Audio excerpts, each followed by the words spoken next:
Da is the profound essence of all things, the treasure of the virtuous, and the refuge of the unvirtuous.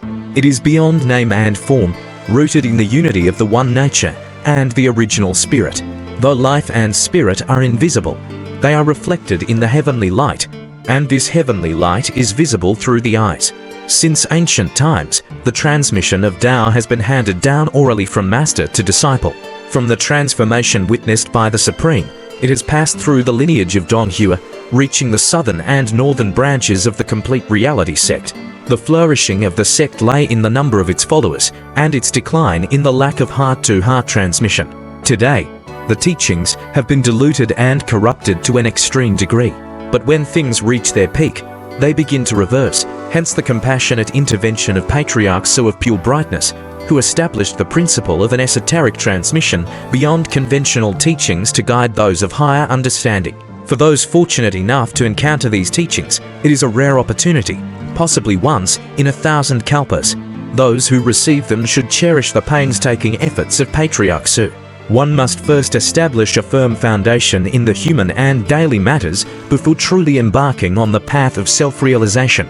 As a humble guide, I first illuminate the principles of the Great Unity Golden Flower, then proceed to elaborate in detail.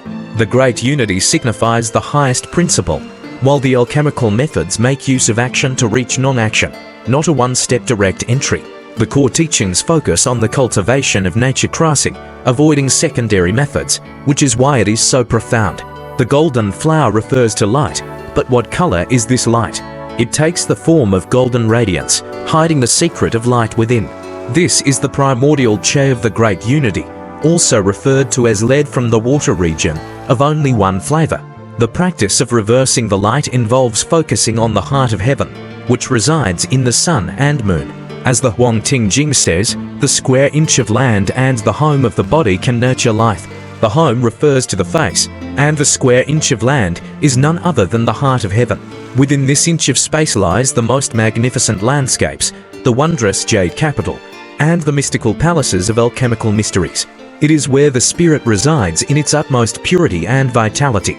Confucians call it the empty center, Buddhists the spiritual platform, and Taoists refer to it as the ancestral soil, the yellow court, or the mysterious pass, and primordial aperture.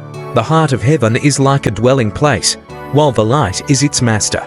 Thus, when the light is reversed and gathered, all the energy in the body ascends, just as when a sage establishes his kingdom, envoys from all nations bring their tribute.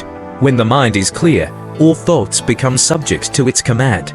Those who wish to cultivate must focus on reversing the light, for it is the supreme subtle principle.